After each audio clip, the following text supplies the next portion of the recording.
지난 시간 하늘에서 폭탄의 비를 쏟아부었던 전략 폭격기. 1차, 2차 세계대전을 통해서 그 위상을 공고히 했습니다. 특히나 히로시마와 나가사키에 핵폭탄을 떨어뜨리면서 인류에게는 공포의 대상으로도 자리매김하게 되었는데요. 오늘 계속해서 폭격기의 역사에 관련해서 이야기를 나눠보도록 하겠습니다. 네, 지난 시간에 이어 두 분과 함께하도록 하겠습니다. 홍희범 편집장님, 태생호 기사님 나오셨습니다. 안녕하세요. 안녕하세요.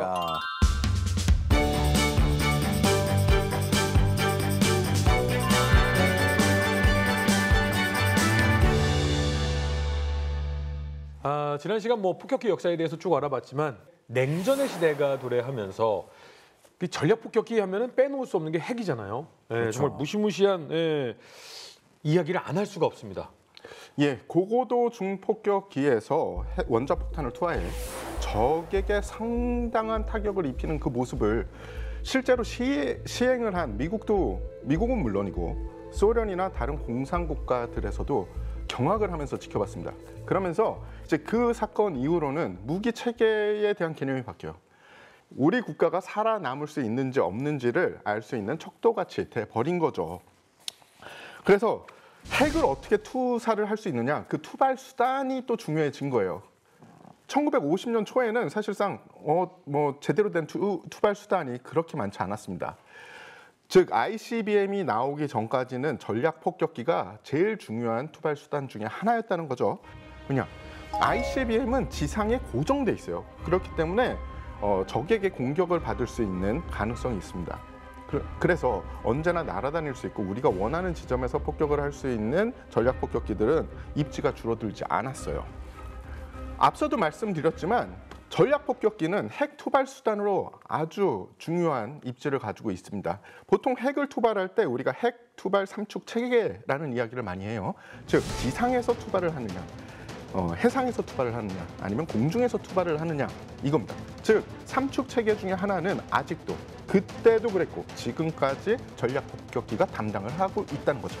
자, 이런 시기에 미군에 도입된 대표적인 기체가 있어요. B-47이라고 합니다. 이름이 스테레토 제트예요. 1951년 7월부터 전력화된 이 기체는 1977년 전량 퇴역하기 전까지 총 2032대가 생산이 됩니다. B-29 폭격기의 엔진이 기존에 우리가 프로펠러였다면 이제는 제트 엔진 6개를 달자, 이렇게 생각을 하시면 됩니다. 25,000파운드의 재래식 폭탄을 적재를 할 수 있고요. 더 중요한 건 2발의 마크 15 원자폭탄을 탑재하는 핵 투발 전력으로서 이 능력인데, 전략 폭격기는 사실상 중국과 소련을 정조준하고 있었다라고 보면 될 수 있죠. B-47만 해도 어떻게 보면 좀 기술 발전의 과도기에 있는 기체다, 이렇게 볼 수가 있고요. 진짜 미국이 어떤 주력 전략 폭격기로서 개발한 건 바로 저거보다 조금 뒤에 나온 B-52입니다. B-52는 1952년에 첫 비행을 해서, 그래서 52죠? 네. 1955년부터 실전 배치가 됐으니까 정말 B-47하고 비교해도 몇 년 차이가 안 나요. 그런데 능력의 차이가 확실하게 납니다. 당장 폭탄 적재량부터가 지금 25,000파운드 정도면 대략 한 10몇 톤인데 B-52는 그 2배를 훨씬 넘게 실어요. 20여 톤, 거의 30톤 가까운 양을 싣고, 그리고 이 비행 거리도 훨씬 길어지고 심지어 저공 비행 성능까지 우수하기 때문에 정말 B-52는 첫 비행 후 지금까지도 미 공군 전략 폭격기의 주요 자산으로 정말 오랫동안 운영이 되고 있어요. 실제로 지금도 B-52H형, 그러니까 마지막 버전이죠. B-52H형이 72대가 미군에서 지금 현역을 운용되고 있어요. 이게 지금 참 더 깨는 게, 이게 70년 동안, 70년대죠 지금 거의, 운용이 되고 있는데 앞으로도 최소 30년은 더 부족할 거다.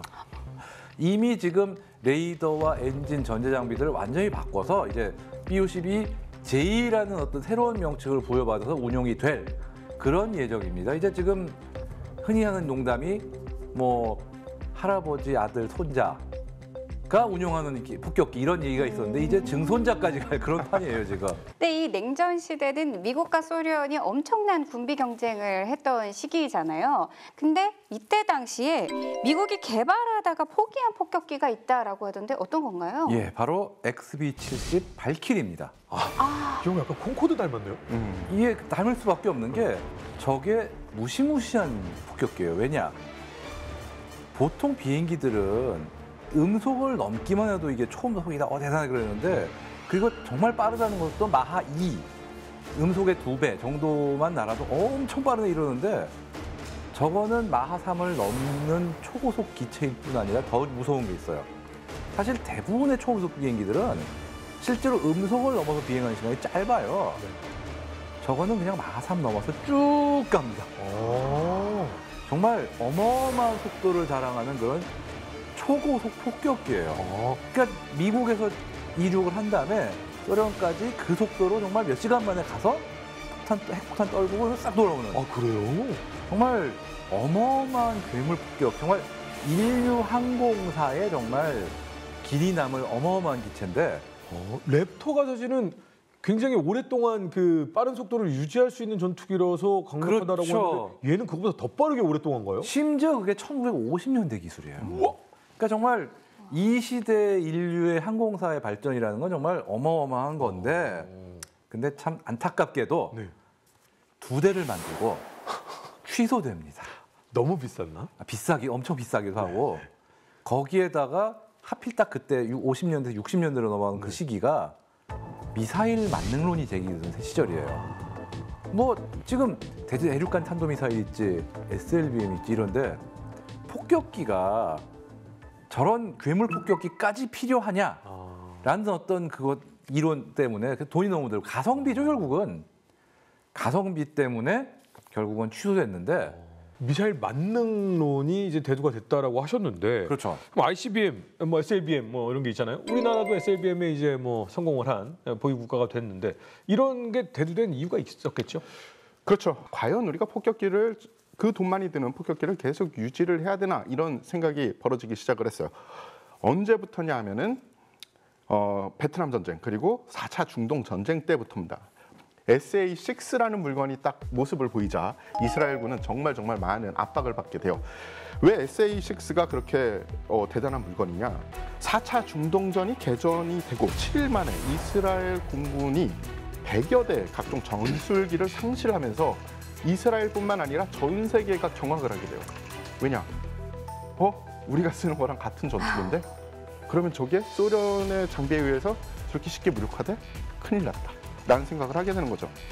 B-52와 함께 미 공군의 주요 폭격기 전력인 B-1도 또 빼놓을 수가 없는 거죠. 그렇죠. 이 B-1 하면은 어째서인지 우리나라에서는 죽음의 백조라고 그러는 족보 없는 별명으로 유명합니다. 왜냐면 미국에서는 절대 그렇게 부른 적이 없거든요. 실은 미국에서 약간 미운우리 새끼였던 이런 느낌이었어요. 왜냐하면은 60년대에 어떤 초음속 저공 침투 폭격기로 어떤 프로젝트가 진행해서 70년대 전력화가 되죠. 그러니까 70년대 개발은 했죠. 그런데 미국에서 결국은 이거를 한번 취소를 해요. 왜냐? 이제 아무리 저공 침투를 아무리 빨리 해도 현대 소련의 방공망을 돌파를 할 수 있겠냐. 그래서 결국은 한번 취소가 됐고 카터 행정부가 레이건 행정부로 바뀌면서 갑자기 바뀝니다. 왜냐? 레이건 행정부의 주 공약이 어떤 방위력 증강인데 그 어떤 치적으로 그러니까 실제와는 좀 다른 거죠. 그러니까 군사력을 등한시한 이전 행정부가 무시했던 새로운 강력한 폭격기인 B-1을 우리가 살리겠다. 이런 어떤 캐치프레이즈로 부활을 시킨 건데 B-1은 뭐가 달라요? 그러니까 B-1은 적재량이 더 많아요. B-52보다 더 많고 그다음에 비행 능력 더 멀리 날고 또 무엇보다도 초음속으로 비행이 되는 거죠. 이렇게 보기에는 그렇게 안 커 보이는데 엄청 큰 비행기군요. 상당히 크고요. 게다가 이제 가변이기라. 그러니까 날개가 움직이게 생겼네요. 그렇죠. 저공에서 느린 속도로 민첩화해가지고 날개를 펴고 빠르게 날아서 접고. 근데 문제는 그러다 보니 굉장히 비싸고 복잡하고. 그래 보여요. 예. 그래서 사실 미 공군에서는 저게 막상 부활한다고 그랬을 때 좋아하지만은 않았어요. 저거 비싼데. 그렇죠. 관리 힘든데. 미 공군 입장에서 길게 보면은 나름 잘했네라고 할 수 있는 게 오히려 전략 폭격기를 쏘가 아니라 근접 지원. 이게 어떻게 된 거냐면은 이게 냉전이 끝나고 나서 얼마 안 돼서 B1B는 핵 폭격 임무조차 제외가 돼요. 그 정도로 천대를 받을 뻔했다가 이 JDAM 정밀유도 폭탄이 나오면서 오히려 부활을 합니다. 왜냐? 항속거리가 굉장히 길잖아요. 그래서 2001년 아프가니스탄 공격 때 저게 아주 1등 공신 중에 하나가 돼요. 왜냐? 당시에 이 아프가니스탄 주변엔 당장 미 공군이 운용할 수 있는 그 기지가 없어요. 당장은 없었어요. 항속거리도 되는데 속도가 빨라서 빨리 갈 수 있는 그래서 폭탄도 많이 실을 수 있는 저게 B1B였던 거죠. B1을 넘어서 B2를 또 개발하게 되죠? 그렇죠. 사실 B2 스피릿 전략 폭격기 어떻게 보면은 세계 최초의 진짜 스텔스 전략 폭격기인 건데 뭐 모양이 딱 보면 떠오르는 거 어떤 홍어요? 가오리. 가오리? 틀린 말이 아니라 다 맞습니다. 가오리. 많다 가오리? 아싸. 까지 하면 안 돼. 하여간에 예. 이게 정말 모양 자체부터 정말 특이하잖아요. 저게 정말 레이더에 탐지될 가능성을 극도로 낮춘. 그러니까 이론적으로 레이더에 탐지는 돼요. 근데 도대체 저게 실제 레이더에 얼마나 작은 크기로 보이는지는 정확한 사실은 완전히 비밀입니다. 짐작은 정말 작게 보이지 않을까. 정말 작아 보이지 않을까. 쉽게 이런 이야기를 해요. 야구 공에서 새의 크기다. 근데 이게 정말 어떻게 보면 뭐야 이게 종잡을 수 없는 이야기인 게 새도 크기가 다 다르거든요. 그렇죠. 그러니까요. 아니 뭐 타조도 새고. 그렇죠. 그죠? 병아리도 샌데. 아니, 그러다 보니까 설령 레이더에 걸린다 쳐도 아주 가까운 거리까지 접근하자면 알 수가 없는 거니까 그렇죠. 그게 제일 무서운 거죠, 사실은. 그러니까 만약에 저 스텔스를 무조건 잡아내겠다라고 하는 나라는 우리 하늘에 새가 안 날아다니게 하는 수밖에 없는 거잖아요. 뭐 극단적으로 하면 네. 그런 거죠. 그러면 무조건 저 새 크기의 저거는 비행기일 수밖에 없어. 왜냐면 우리 하늘에는 새가 없으니까. 이 방법밖에 없는 거잖아요. 새로 추정되는 물체 중에 그 중에 저걸 잡아야 되는 거니 얼마나 힘들겠습니까? 힘들죠. 그리고 저것도 재밌는 게 저것도 B-52 내지는 B-52보다 더 항속거리가 긴 기체예요. 11,000km거든요. 그렇기 때문에 저거는 웬만한 경우가 아니면은 본토에서 출격을 해서 출퇴근을 합니다. 실제로 99년에 세르비아에 대해서 폭격을 할 때도 본토에서 떠서 공중부에서 쭉 간 다음에 그다음에 퇴근을 해요. 폭격을 때리고 말 그대로 출근했다가 퇴근을 비행기 폭격 임무가 그렇게 된 거예요, 완전히. 쟤는 하와이에서도 그냥 왔다 가겠네요. 그렇죠. 근데 지금 미국 본토와 괌 두 군데에서만 운용을 할 수가 있어요, 지금. 괌이면은 그냥 한국 하늘은 왔다 갔다 놀다가 갈 수 있을 만한 그렇죠. 항속거리잖아요. 예. 근데 항상 느끼는 거지만 스텔스 쪽은 예쁘진 않은 것 같아요. 예쁘진 않죠. 네. 스텔스가 많은 미적 감각을 망치고 있습니다. 좋지 않아요. 그러면 더 이상 개발이 없었느냐? 아니라면서요? 아니죠. 이게 외계인 멱살 잡아서 또 기술을 뜯어내고 있다면서요? 물론 B2의 후계자가 좀 개발이 됐습니다. 바로 B-21 레이더입니다. 지금 이 B-21인 외형적으로는 B2가 비슷하네. 가오리인데 문제는 대강의 겉모습 빼고는 알려진 게 하나도 없어요.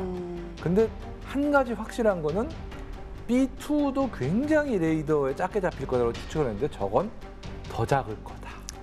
게다가 그냥 작은 것도 아니고 B2, 예를 들면 B2 같은 경우도 부위에 따라서는 굉장히 탐지될 가능성이 높아지는 거 이런 얘기가 있었는데 저거는 그 가능성조차 거의 없는 거 아니냐. 심지어 어떤 적외선이나 기타 어떤 다른 어떤 수단에 대해서도 굉장히 높은 어떤 피탐성을 낮춘 그런 설계가 아니냐 어떤 그런 얘기까지 있어요. 그러니까 구체적인 건 아무것도 모르지만 어쨌든 넘사벽이 더 넘사벽이 된 게 아니냐 이런 얘기가 있는데 사실 미국 입장에서는 그럴 수밖에 없는 게 중국도 이런저런 수단으로 B2에 근접한 스텔스 폭격기를 개발하려고 노력한다는 얘기도 있고 어쨌든 B2가 21세기도 벌써 지금 몇십 년 됐잖아요. 이제 미래까지 어떤 무기로서의 어떤 가치를 유지할 수 있다고 보장이 없는 거예요. 그렇기 때문에 앞서 나가려고 저걸 만드는 거죠. 근데 여기서 아이러니컬한 게 B2가 B-52보다 40년 정도 늦게 나왔잖아요. 네. 퇴역은 B2가 먼저.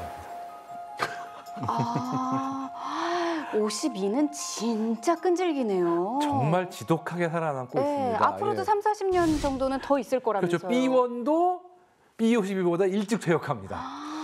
그 B21보다 더 오래 버틸 수도 있어요. B52가 그럴 수도 있어요, 진짜. 지난 시간부터 이번 시간까지 저희는 폭격기의 시작과 발전 그리고 미래의 폭격기 모습까지 쭉 살펴봤는데요. 이 폭격기의 발전이 우리에게 주는 메시지 어떤 것들이 있을까요?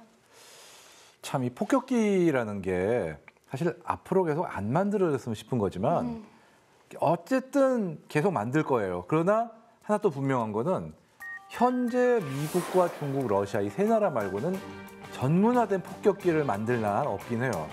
그만큼 굉장히 특히 전략 폭격기는 그런 거죠.